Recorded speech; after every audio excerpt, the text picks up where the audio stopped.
All right, what's going on, y'all? I did receive a comment. It said, please reference the, I forgot what it said, but I put it up right here in the video, so you're probably seeing it. So I'm gonna go ahead in this video and explain how you determine the angles. I'm assuming that's what he meant because that's the only thing I haven't been able to answer on the videos. I just realized, but we're gonna see how to determine the angles we use for each element, nodal displacement values, where we put them in the matrix, all that good stuff. So let's go ahead and get started. Right, so truss, we gotta find U1 and V1, right, horizontal and vertical components at node 1, and we have to determine the stress in element 1, and they give us EA and L. So let's go ahead and get started. All right, so just like the other problems, right, this is the stiffness matrix we're going to use. It's EA over L, and then cosine squared, sine squared, cosine, sine, all those values, and it's symmetrical. So first step, right, we have two elements. I already did the table, so we don't waste time on that. Two elements, right, 1 and 2. So this is something I didn't explain in the other videos because I kind of forgot how to do it, but I just remembered. So I'll make sure to comment on the other videos to come to this if you want to know how to get the angles and what's the angle you use, because technically, look, this is your global x and y, right? Y, x. And in the other videos I told you, hey, just take it with respect to the positive x-axis. But the thing is, first off, you don't know where this origin here is on the schematic right here, right? You don't know if it's on this node, this node, this node. Well, that's kind of the thing. You kind of choose where you put it. So let me go ahead and just like show you real quick. If you were to do it at node 1, right? Let's say this is your positive xy with the origin being right here at node 1. That means your x-axis is like this. And the y-axis is not important, but that's right there, right? So you don't know, like, let's say this node right here. In this case, your angle would be the full, let me just go ahead and draw it. It will be the full 180 all the way up to here. So it's 180 here, and then whatever this angle is. So it's 270 plus, if this is 60, right, because trigonometry, this is 60 right here, so it's just 360 minus 60. That means this angle would be 300 if you choose your angle, your origin for this global x and y to be at node 1. It really doesn't matter where you choose it. You can choose it at node 3. If it was at node 3, that means your positive x is this way, right, and your angle would be this one. So that would be 90 plus 30, right? So 180 minus 60, that's going to be 120. So if you had chosen it at node 3, that means your element 2 would have been at angle 120. In this case, element 2 would have been angle 300. Does that make sense? So just FYI, that is how you determine the angles. And then I'll also go ahead and mention something else that's important, but just let me kind of get there first. I don't want to confuse you. But that's point number 1. There's 2 points, okay? And I'm going to go ahead, because it's up to me, right? I'm going to go ahead and do it right here because the angle looks simpler for some reason, right? 60. This one's going to be, it's the same thing, 2 and 3, so it's going to be another 120. But I'm not going to do it at node 1. Again, you could choose, and you don't have to stay consistent everywhere. What I've noticed is you just got to, actually, you know what, just to be safe, stay consistent. But I'm pretty sure I did it, I think the other day, and it all makes sense anyways. But just be consistent. If you're gonna do it at node 2, just do it for all of them at node 2. And you'll see 324 is a little bit more complicated, so I'll go you'll see what I mean when I get there, I guess. But element 1, right? So if we're gonna do it at node 2, this is our positive x right here. That means our angle for element 1 is 60 degrees, okay? And you'll see what happens. I'll let you know what happens when we get to the matrices. And then for element 2, right, it's 120. It's from here to here, and we just said it was 120. So that means we got those angles right there. Get the cosine sines of all these angles. This is going to be half radical 3 over 2, 1/4, 3/4. I already did all this, okay, just FYI, but feel free to check it. EA over L was 10 to the 5th. Just real quick, it's EA, right? So it's 10 to the 7 times 1 divided by length. So your length is 100. Now this is the length right here. I'm sorry, this is your length, right? But this one here is 50, well, obviously 50, right? 100 divided by 2 up to the halfway mark. But I mean, you just by looking at it, it's equilateral triangle, right? 60, 60, 60. That means L, L, L all around. But if you want to do the math, I guess it's cosine 60 is equal to 50 divided by x, right? Cosine is equal to adjacent divided by hypotenuse, the value you're looking for. So that means your x is 100. Just FYI. But so the length is, so it's EA over L, right? 10 to the 7 times 1 divided by 10 squared. That's 10 to the 5th for both of them. And yeah, just continue it, right? Cosine of 120 is negative 1/2. Radical 3 over 2 for sine. 1/4 for cosine. 3/4 for sine. And negative radical 3 over 4 for cosine times sine. So that means we could go ahead and assemble the matrix. So let's do the little matrices first, right? K1. So now this is where it gets crazy. This is what I was telling you. You got to be careful how you choose your global x and y reference point. In this case, we chose it at node 2, right? So that means if we chose it at node 2, this is our starting point, okay? So kind of goes like this. It's going to be, it goes this way, pretty much that way, and then this one's going to go down this way. So it goes U2, V2, okay? I'm gonna put it right here. U1, V1, because again, it's from node 2 to 1, okay? So let's go ahead and do, right, continue the problem. U2, V2, U1, V1. There we go. And just pretty much fill in the matrix. So it's cosine squared. That's going to be 1/4 for element 1, okay? So use these values, this one, that one. So, and then, hold on. You're supposed to multiply by EAL. I'll do it on the side because I forgot to do it here. It's 10 to the 5th. My bad, I forgot to put it here. But I'm going to go ahead and factor out the 4th from each one just to make it look nicer. So I'm going to divide by 4, right? If we do that, that means we're just left with 1, 3, and radical 3. So that makes things easier. So again, just fill in the numbers here, okay? So it's cosine squared to here, sine squared to here, and cosine times sine. So it's going to be 1, 3, 1, 3. Then it's going to be cosine, negative cosine, cosine. So it's going to be radical 3, negative radical 3, and radical 3. Next one is negative cosine squared, so it's negative 1, and then negative sine squared, negative 3. Finally, negative cosine times sine. And yeah, it's symmetrical, so just bring it down here. Cool, negative radical 3. This is negative radical 3, negative 3, and radical 3.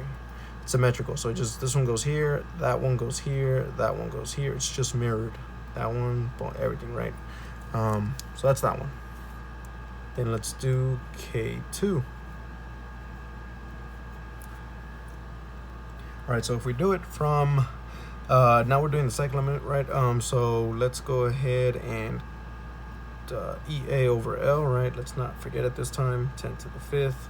It's gonna be the same thing, right? We're gonna factor out the 4th. So I'm just gonna go ahead and put over 4. And then it is from, now, okay, you're probably thinking, hold on. If we did it with respect to node 2, right, the XY, then how are we going to do it for node 3? Well, the thing is, they kind of share the same axis, right? In this case, we're only concerned with the positive x, and they share that positive x direction, height-wise, I guess. So now you're going to have it from U3 to U1. So it's going to be U3, V3, U1, V1. U3, oh man, should have given myself some more room. But the numbers aren't complicated, so I guess we'll be all right. Okay, so that's the matrix right there. Let's go ahead and fill it in, right? So it's 1, 3 for cosine and sine squared. So it's 1, 3, 1, 3. So 1, 3, 1, 3. Then we got cosine, sine, negative, then positive. So that means it's negative radical 3. Don't let the signs confuse you. Positive radical 3 and negative radical 3. Okay, next one, negative cosine, negative sine squareds. So we got -1, -3, and again we factored out the 4. Okay, just FYI. So let's do next one, last one, negative cosine times sine. So that's a negative here and a negative here, so that's a positive. Okay, and again it's symmetrical, so it's negative radical 3, -1, radical 3, radical 3, -3, and negative radical 3. Symmetrical. All right. So now that we have both of them, 2 elements, so the problem's not that long, thank God. So we could go ahead. This was step 2, okay? Step 1 was the table itself. So step 3, let's go ahead and do that. Sorry, I want to make sure you can see. There we go. So we have 3 nodes, 1, 2, 3. So we're gonna have a 6x6 matrix, a 6x1 force vector. So it's gonna be force 1x, force 1y, force 2x, force 2y, force 3x, force 3y. There we go. That's our force vector right here. Okay. Now, thankfully, they both share the same EAL properties, right? 10 to the 5th over 4, 10 to the 5th over 4. So we could go ahead and add these matrices together. You cannot add them together if the values outside are not the same.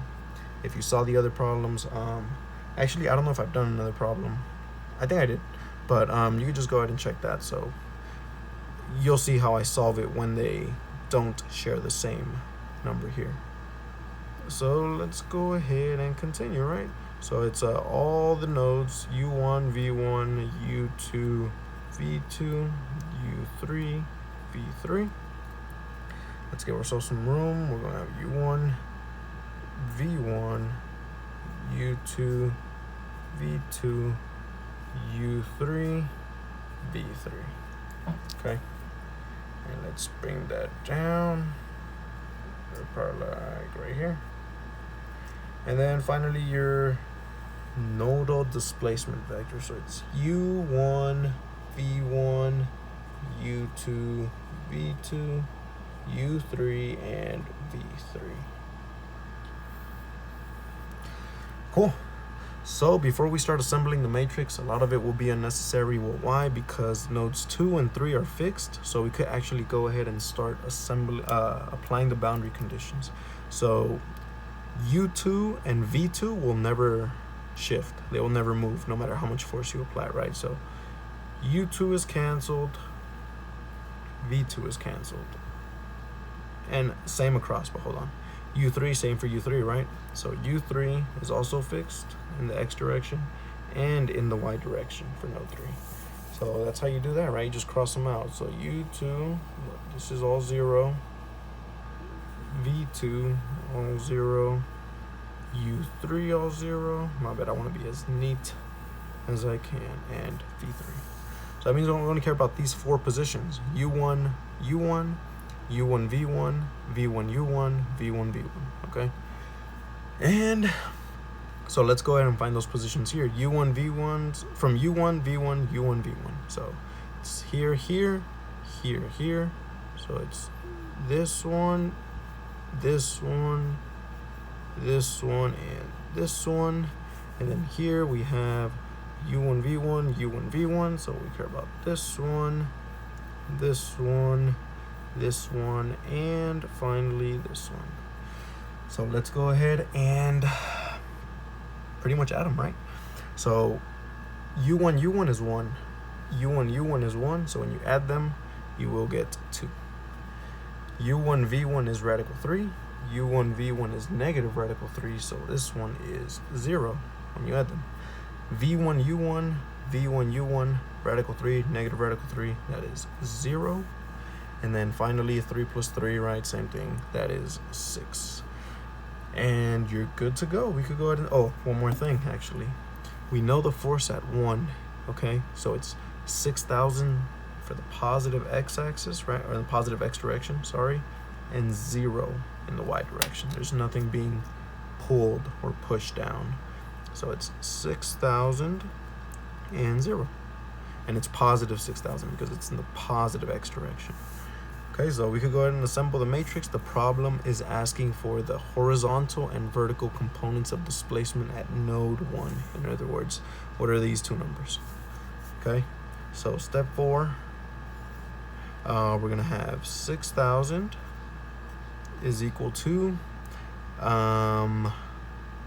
what is it? Oh, 10 to the 5th over 4. If you do the math, that's going to be 25,000. Don't forget that number, okay? I think on other videos I've forgotten it, but I eventually remembered. Then 2 times u1 plus 0 times v1. So it's just 2u1. That's it. Next one is 0 is equal to 0u1 plus 6v1. Oh, that's 25,000 again, remember. And that is 6v1. So just by looking at it, right, v1 is 0 because it's equal to 0. So that means, let me go ahead and put v1 is equal to 0 inches. And u1, if you do the math, right, 6,000 divided by 25,000 divided by 2, u1 is going to be 0.12, and this is in inches.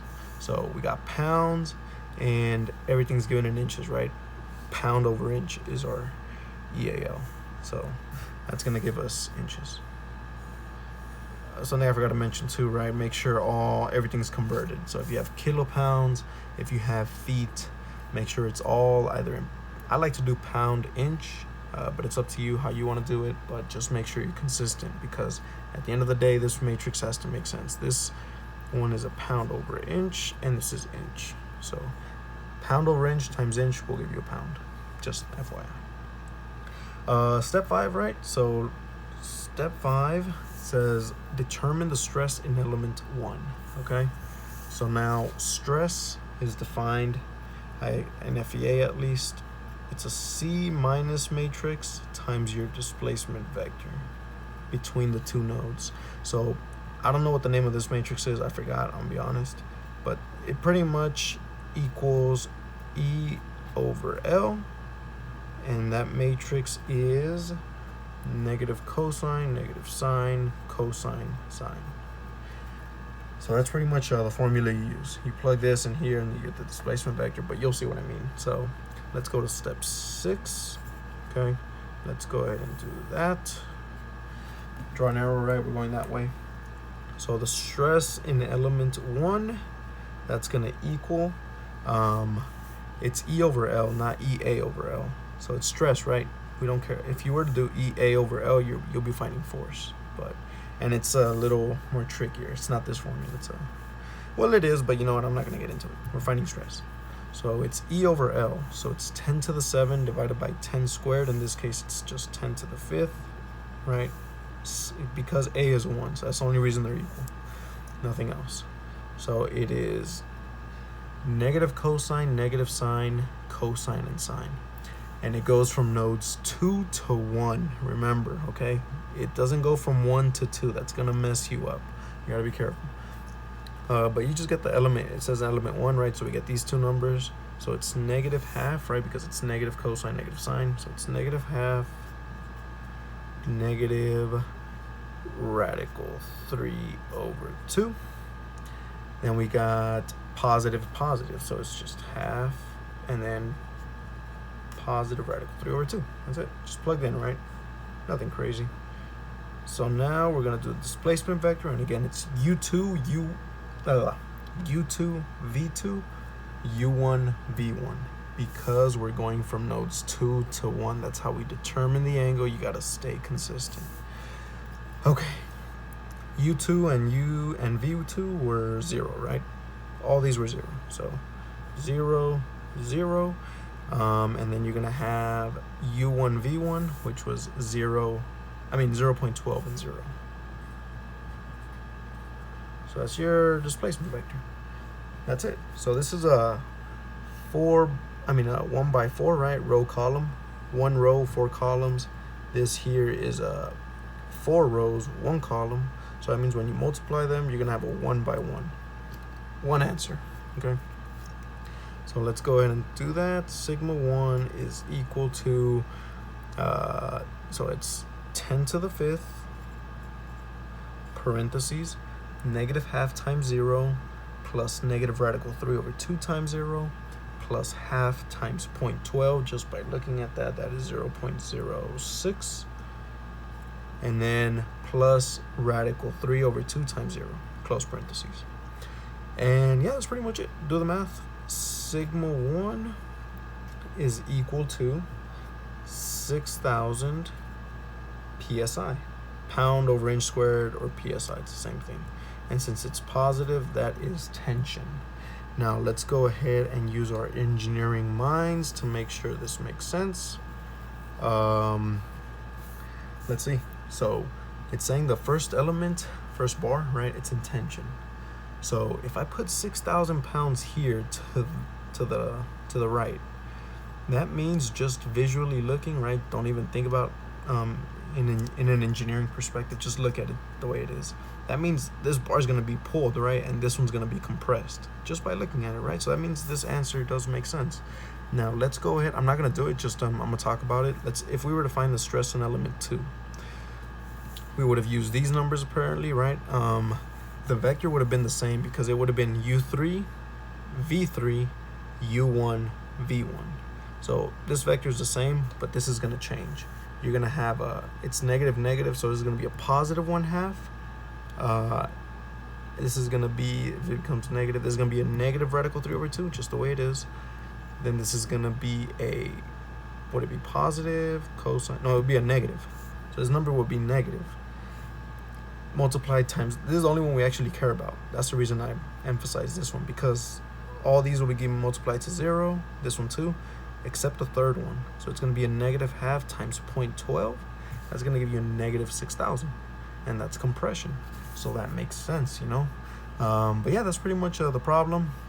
Again, you got to know how to determine the angles. I completely forgot in the other videos. I'll make a comment on those videos to come to this video to explain it. Hopefully you catch it if you're watching the other problems, but always check the comments regardless. I always put like last minute notes or something I might have missed, but usually 100% the answers are always right. It's just something I might have missed. But yeah, just remember how to determine the angle. If you would have done it at 1, this angle for this beam would have been 300 degrees. For this one, it would have been like 180 plus 60, so 240 degrees. But yeah, that's pretty much it. Just always be consistent, and then whatever way you chose, if we would have done it this way, 300 degrees, it would have been from nodes U1, V1, U2, V2. Not that it matters here, because this matrix is symmetrical, it'll still work itself out. But once you get to the stress elements, finding the forces, that's where that's going to mess you up if you didn't do this. So technically, yeah, the problem's just saying find the global stiffness matrix. Even if you mess that up, you'll be all right. But if you have to find stress and forces, then that's going to mess you up. And then another thing is, just think of it logically, right? Your answers have to make sense. So just look at this beam, and does it make sense? Is this in tension? If you're applying a force this way, yeah, it kind of makes sense, right? But yeah, that's pretty much it. That's the answer to the bottom part, right? And then top part right there.